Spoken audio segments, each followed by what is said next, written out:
기독교에서 예수를 믿고 구원을 얻기 위해서는 뭐 몇 가지 조건과 단계가 있었습니다. 저희가 앞서서 그 구원의 조건들에 관해서 이야기를 나눴는데요. 이 기독교 교리의 핵심은 하나님이 죄를 지은 인간을 구원하기 위한 은총에 있다. 그런데 이와 같은 구원의 여러 가지 조건 못지않게 주목해야 될 부분이 있다고 합니다. 바로 중생론. 이 중생론은 불교에서 말하는 모든 중생은 아닙니다. 바로 거듭남이라는 뜻인데요. 오늘은 이 기독교인들이 자주 말하는 거듭남, 성령으로 또는 은총으로 거듭났다고 하는 이 기독교의 중생론, 과연 무엇인지 알아보도록 하겠습니다.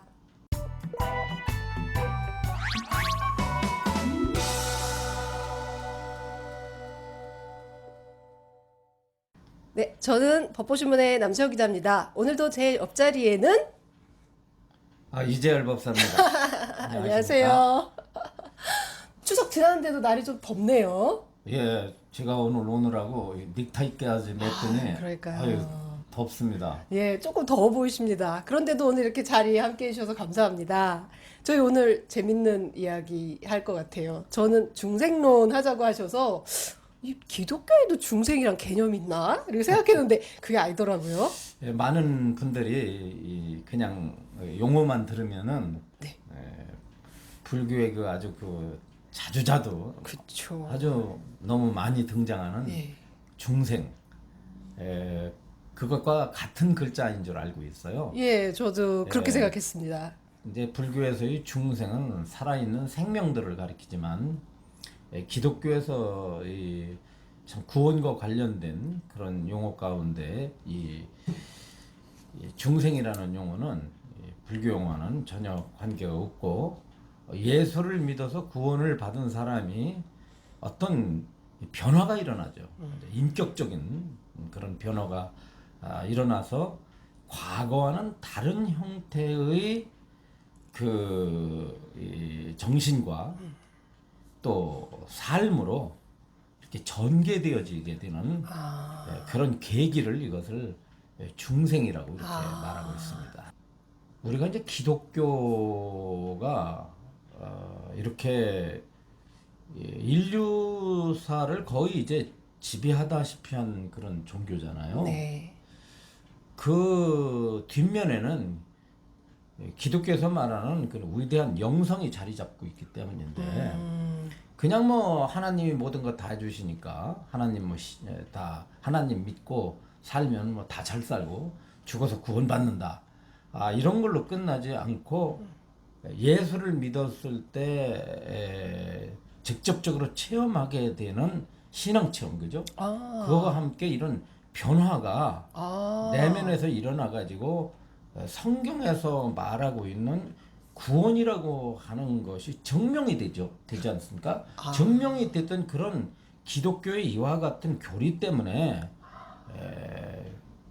바로 인류사를 이끌고 갈 수 있었던 거죠. 거듭난다는 거는 뭔가 변화한다는 뜻이라는 건 알겠는데요. 어떤 변화가 일어나게 되나요?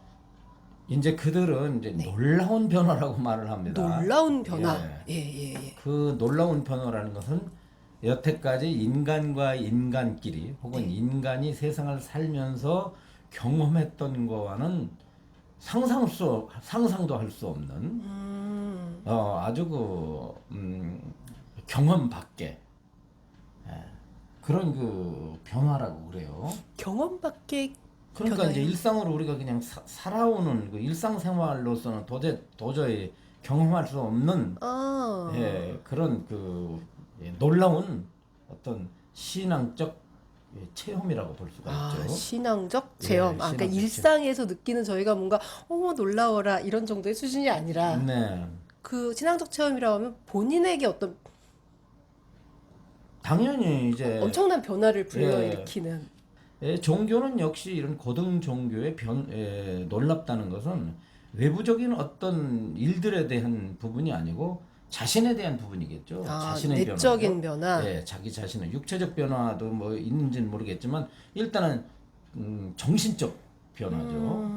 그런 정신적 변화가 이제 너무 놀랍기 때문에 그들은 이제 계속해서 자신이 기독교 신앙을 통해서 얻게 된 그러한 일들을 자연히 뭐 사람들에게 강력하게 전할 수밖에 없고 또 이제 설득시키려고 하고 있고 설명하려고 하고 있고 이런 일들이 이제 기독교의 힘이 되고요. 또 전도 혹은 선교 이런 거에 어떤 에너지가 될 수 있는 그런 아주 중요한 기독교 신앙의 어떤 결과물이라고 할 수 있죠. 그 좀 구체적으로 혹시 기독교의 경전에서는 이렇게 거듭나게 되면 이러이러한 변화를 겪게 된다라고 조금 명시하고 있는 게 있나요? 그런 게 있어야 아 이게 내가 어떤 성령의 체험 또는 뭐 이런 걸로 인한 변화구나라고 그걸 확인할 수 있지 않을까 그런 싶은데요. 것이 뭐 경전에 예. 구체적으로 이런 변화를 일어났다라는 이런 것들이 교리적으로 이렇게 명시되어 있는 것은 아니지만 아닌데, 예. 기독교 전통 속에서 예. 기독교를 신봉했던 사람들에 의해서 헤아릴 수 없이 뭐 교회에서도 일어나고 뭐 기도하는 도중에도 일어나고 예 선교하는 도중에도 일어나고 찬송하는 도중에도 일어나고 예 설교를 듣는 도중에도 일어나는 등등 해서 기독교인들이 기독교에 정말 전념하고 심지어는 맹신을 할 수밖에 없을 만큼 수많은 이러한 중생의 현상들이 그런 현상들이 계속해서 끊임없이 일어나고 있는 것으로서 이미 이제 증명이 되고 있다고 봐야죠. 그런데 법사님, 사실 종교라는 게요, 뭐 기독교에서도 이런 거듭남, 뭐 중생이라는 개념을 얘기하고 있지만, 사실 종교를 갖고 있는 사람이라면 누구나 한 번쯤은 어떤 그런 종교적인 체험이랄까요? 뭐 이런 것들을 경험하는 일이 그렇게 드물지는 않을 것 같은데요. 각 종교마다 뭐 체험이 있죠. 네, 예를 네. 들어서 교리가 없는 또 좀 우리가 소위 좀 약간 목매하게 생각하는 무속 신앙에서도 맞아요. 예. 무속 신앙에서도 사람에게 어떤 결정적인 변화가 일어나지 그렇죠. 않습니까? 예, 예. 다들 보면 이제 뭐 예. 신을 만나는 이런 그렇죠. 놀라운 경험을 하게 되죠. 그러나 이제 중요한 것은 네. 기독교의 신앙 체험이 네.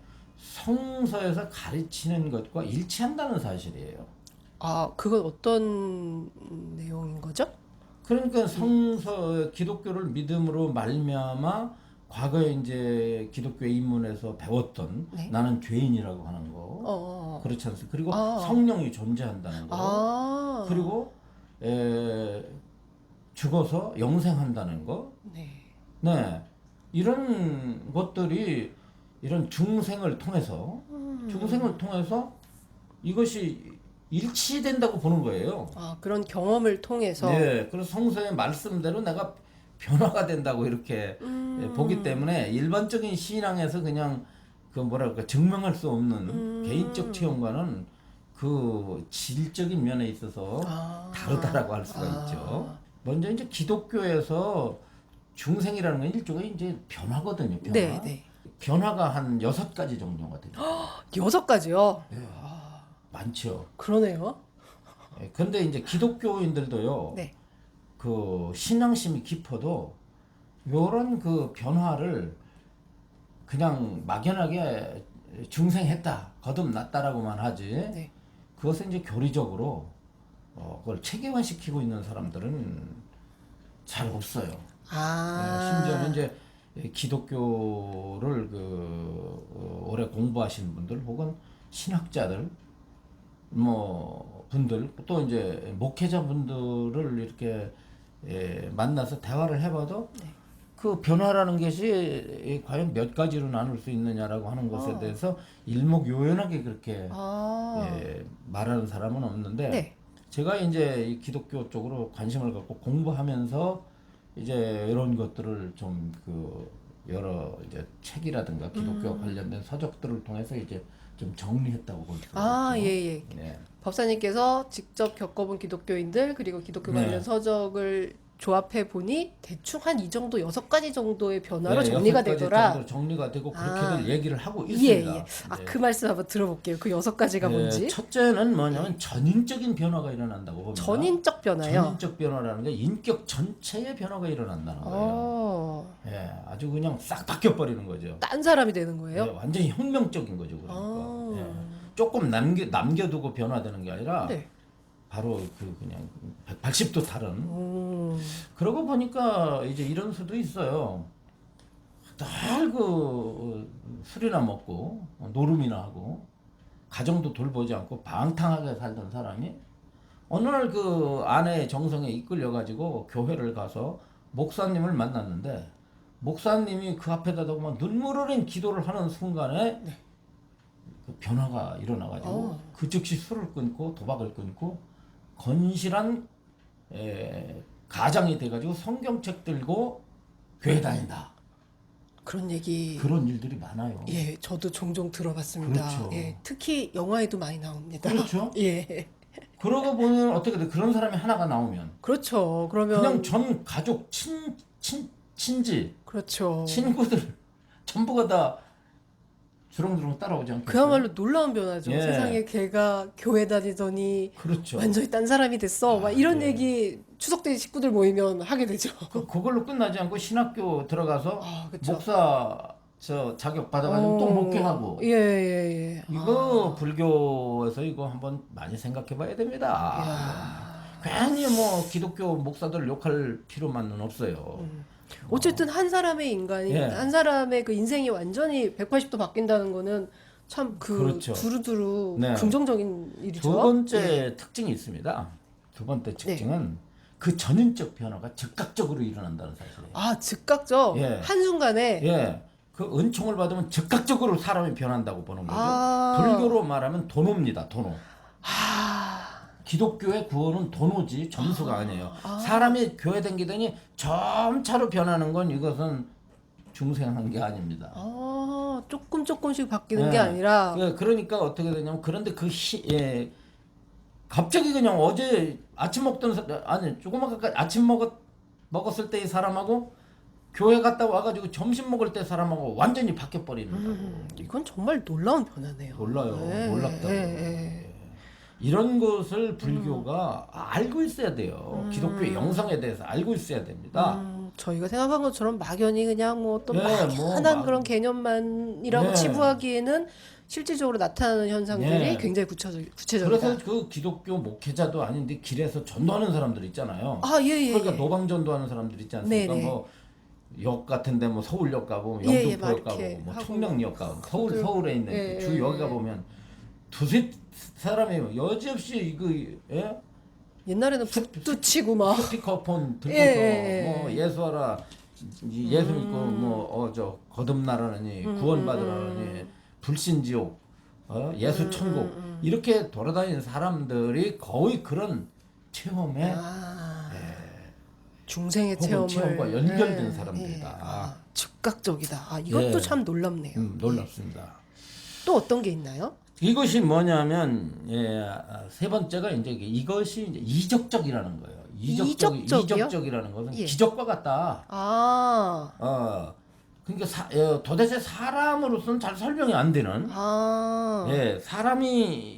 사람과 사람 사이에서는 변할 수가 없는 아버지 말도 안 듣고 선생님 말도 안 듣고 정신과에 가서 뭐 치료를 해도 안 되고 뭐 심리 분석가한테 가가지고 심리 상담을 해도 안 되고 그렇게 타일러도 안 되던 사람이 교회 가가지고 은총 한번 받더니 새 사람 됐다. 그 흔히 말하는 때려도 안 되고 달래도 안 되던 애가 어버줘도 옛날에 어버줘도 깽깽 안아줘도 깽깽 뉘어줘도 깽깽이란 말 있잖아. 어린애 그렇잖아요. 어린애 보면은 뭐 뉘어도 울고 말이야. 젖먹여도 울고 안아줘도 울고 막 대책이 안 쓰잖아요. 근데 정말 기적같이 변했다. 그렇게 변했다. 도저히 교회에서는 그렇게 말합니다. 이적적 변화. 그런 사람이 안 변하는 거는 사람의 힘으로는 될 수 없다. 하나님의 힘에 의해서 될 수밖에 없다. 그래서 그렇게 보일 것 같아요. 하나님의 힘이 아니면 어떻게 인간이 변하느냐.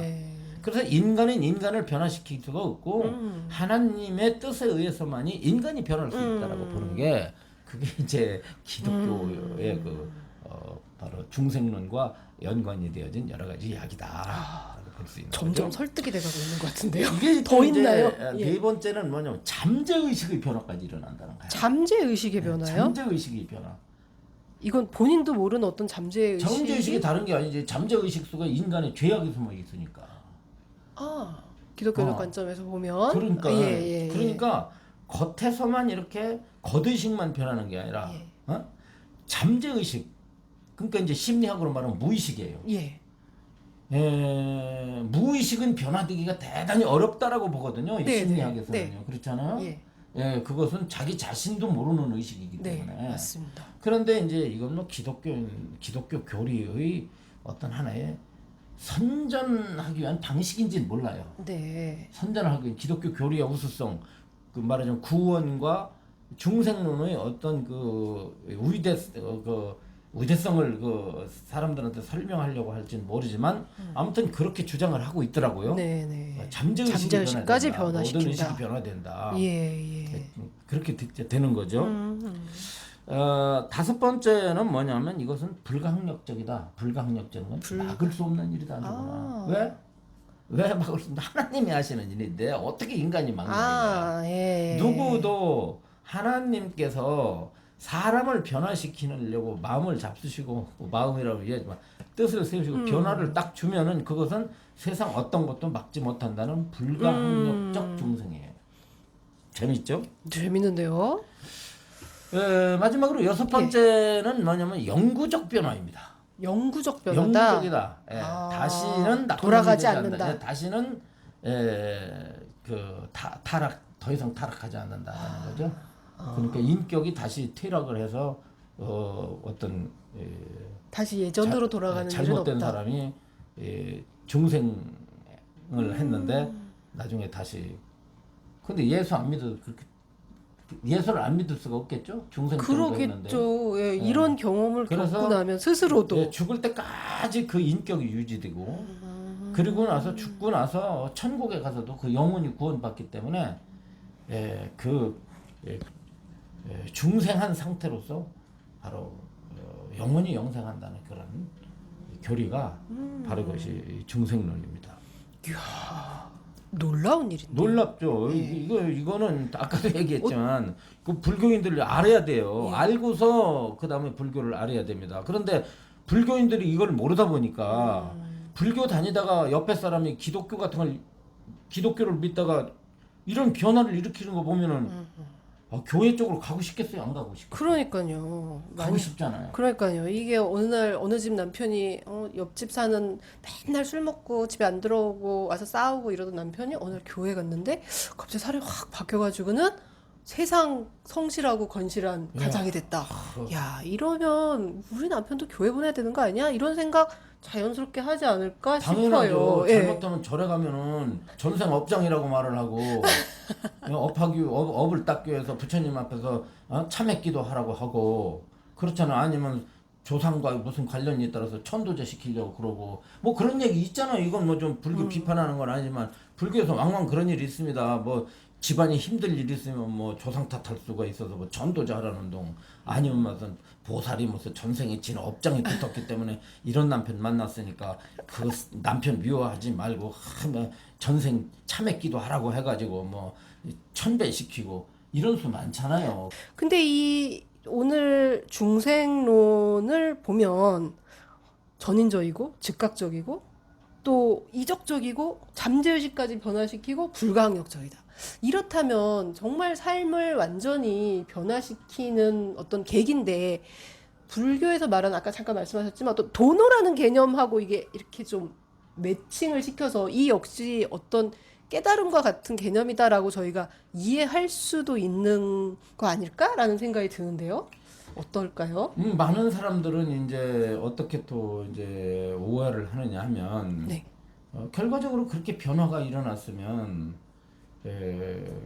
그것도 불교에서 수행을 해서 얻어진 결과. 그죠. 어떤 진리를 예. 체험한 아니면 무슨 집착에서 벗어나는 예. 이런 개념과 뭐가 비슷하지 않냐. 그것도 다를 게 뭐냐라고 네. 이제 반문을 하는 경우가 예, 있거든요. 그렇게 생각이 드는데요. 첫째는 뭐냐면 깨달음의 측면에서 깨달음이라는 것은 뭐냐면 잘못 알았다는 것을 바로 알았다는 뜻이거든요. 깨달음은. 혹은 모르고 있던 것을 그쵸, 그쵸, 그쵸. 비로소 알았다는 뜻이에요. 예. 불교에서 깨달음이라는 것은 다른 게 아니라 잘못 알았던 것을 바르게 알고 몰랐던 몰랐던 거? 것을 안 것을 그것을 깨달음이라고 그래요. 네네. 근데 좀 이제 장황한 얘기죠. 그럼 뭘 깨닫느냐면 간단합니다. 부처님 말씀을 깨닫는 거예요.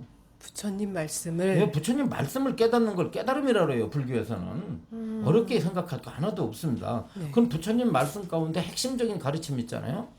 뭐 삼법인을 깨닫고 사성제를 깨닫고 연기를 깨닫고 예. 오온을 깨닫고 공을 깨닫고 이런 것들을 갖다가 깨달음이라고 그럽니다.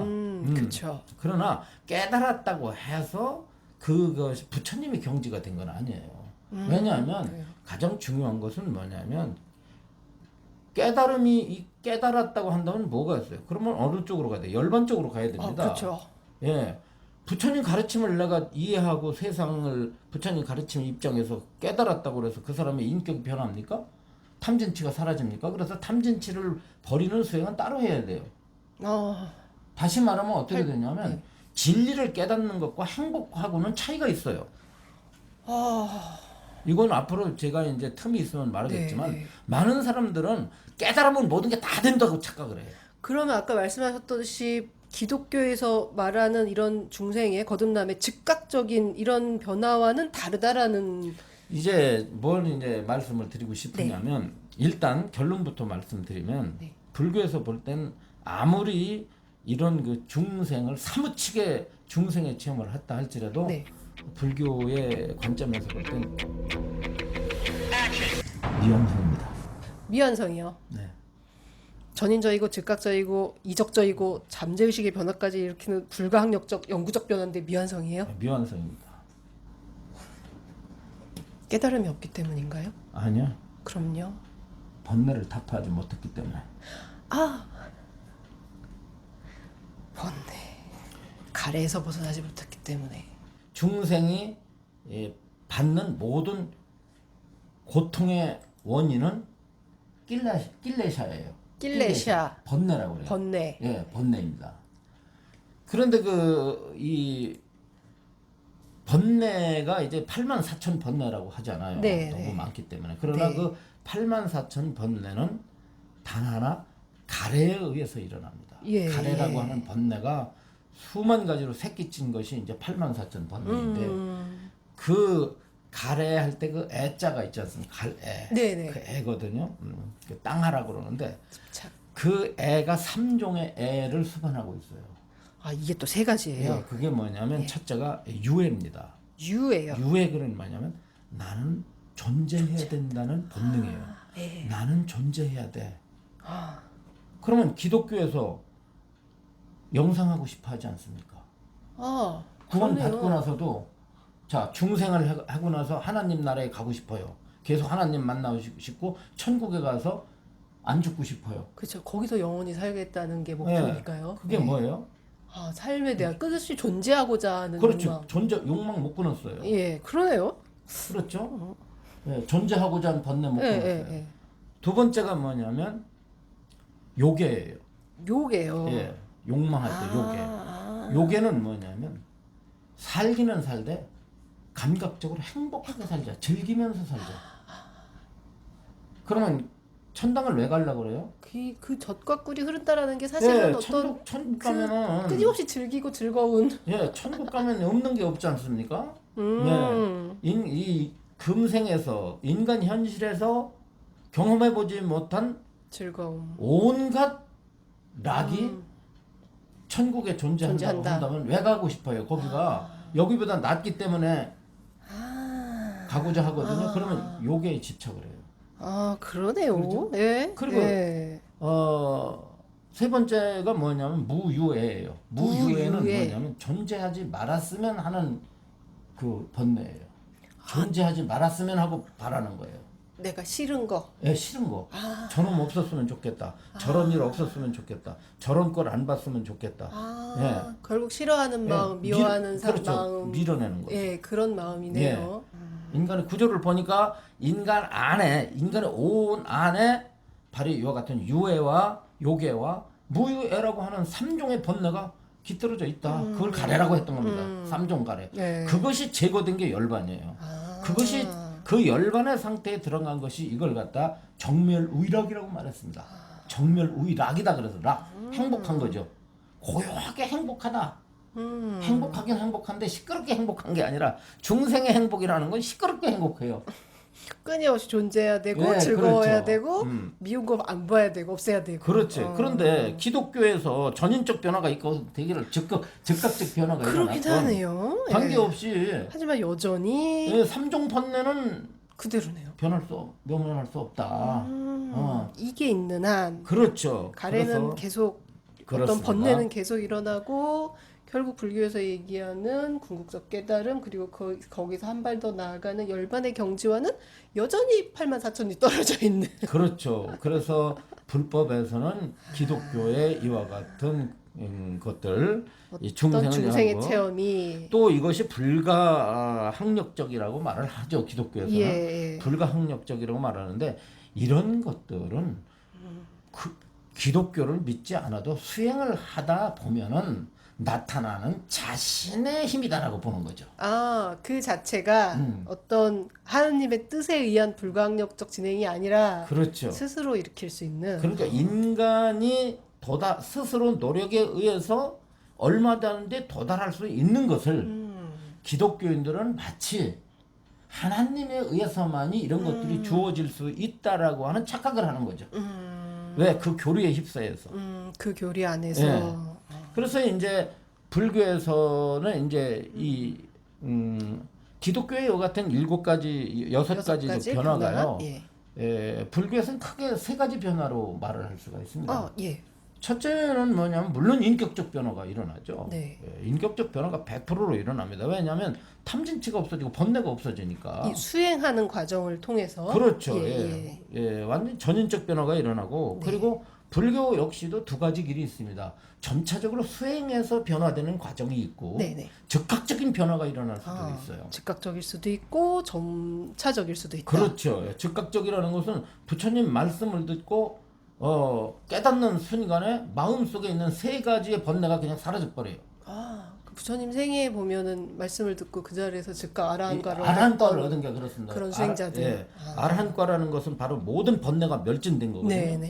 그런 그 변화가 부처님 당시엔 많이 일어났습니다.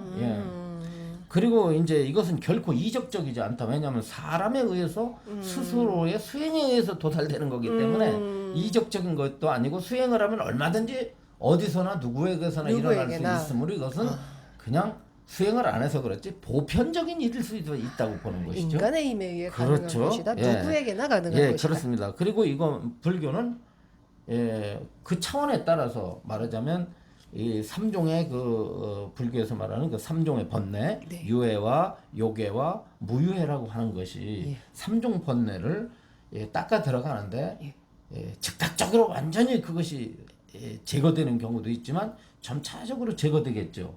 점차적으로 제거됐지만 제거하다가 말았다. 수행을 하다가 3종 번뇌가 조금씩 줄어들었는데 그만 수행을 안 하고 다시 오타각색으로 다시 뛰어 들어가 가지고 여기서 방탕한 삶을 살게 되면 어떻게 돼요? 그럼 도로 되니까 제자리겠죠. 영구적이지 않은데 다만 완전한 번뇌를 끊었을 땐 2번 다시 중생으로 돌아오지 않습니다. 완전히 끊으면 다시 말하면 아라한은 몸을 버릴 때까지 아라한이지 아라한이 다시 중생이 되긴. 아까 이제 3종 번뇌를 조금 더 이렇게 넓혀서 설명하고 있는 것 가운데 10결이라는 게 있습니다. 10결이요? 10가지 번뇌로 이렇게 나눠요. 10가지. 그러니까 결이라는 건 중생을 묶고 있는 번뇌의 다른 말인데요. 그러니까 10결 이게 뭐냐면 묶을 결자입니다. 묶을 결자예요. 묶을 결자. 결박할 때 결자가 오네요. 묶을 결자 10가지 종류가 있는데 부처님의 불과를 이루기 전에 이제 근본 불교에서는 대승 불교에서는 번뇌를 제거하는 단계가 10단계가 있고요. 근본 불교에서는 4단계로 나눕니다. 자, 이게 10종 번뇌로 이렇게 나누면서 그 10종 번뇌가 수단 그 다음에 사다함, 다음에 안함, 아라함 이런 식으로 올라가면서 인간이 정화되는 과정을 자세하게 설명하고 있어요. 인간의 마음이 네. 어떻게 무명과 번뇌와 이런 속박에서 벗어나게 되는가라고 하는 그런 구체적인 방법, 그 다음에 단계, 그 다음에 어떤 거기서 얻어지는 결과들에 대해서 자세히 설명하고 있는 그런 이 가르침을 우리가 접하게 되면은 네. 기독교의 중생론은 별로 대단할 게 없다. 약간 초보적인 단계? 별로 그렇게. 아, 저도 처음에는 사실, 와, 대단하다. 기독교에 이런 저력이 있어서, 많은 사람들이 지금까지, 그리고 인류 역사의 최고의 종교 가운데 하나로 이 기독교가 그 자리를 이어오고 있구나라는 굉장히 많은 부분에서 설득이 되고 공감이 됐었거든요. 그리고 한편으로는 왜 불교에서는 이러한 어떤 거듭남과 같은 변화에 이런 것들을 그렇게 강조하지 않는가라는 생각을 조금 했었는데요. 이게 중요한 게 아니네요, 보니까. 아니, 물론 그러니까, 중요하지만, 예. 모르면 대단한 것 같지만 그러니까요. 알면 그렇게 뭐 대단한 것이 예. 아닙니다. 이렇게 변화했지만 여전히 나는 나로서 영원히 살고 싶고 존재하고 싶고 예. 그 와중에 또 즐겁게 살고 싶고 그리고 이것저것 미운 거 보기 싫은 거 안 보고 싶고 이런 마음이 여전히 있다면 아, 내가 살면서 아무리 이렇게 거듭나서 전인적이고 즉각적이고 불가항력적인 변화를 겪었다 해도 제가 만약에 여전히 내 옆에 앉아 계시는 이재열 법사님이 보기 싫다면 그 마음이 바뀌지 않는다며. 그렇다면 이거는 저희가 궁극적으로 추구해야 할 단계는 아니라는 생각이 듭니다. 그리고 부처님의 가르침이 왜 이렇게 더 높은, 더 깊은 경지를 가리키고 계신지 저희가 다시 한번 느끼는 시간이었습니다. 예, 부처님의 가르침은 그 방법론도 완전할 뿐더러 그 얻어지는 결과도 예. 완전합니다. 이것은 그냥 불교의 호결론적 측면에서 제가 말씀을 드리는 게 아니, 아니라 예.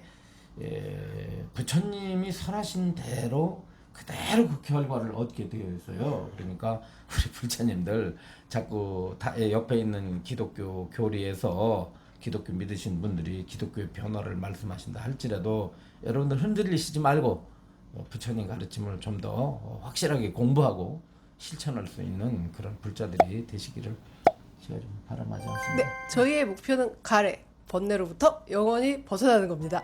다음 시간에 계속 말씀 이어가도록 하겠습니다. 부처님 오늘 감사합니다. 감사합니다. 수고하셨습니다.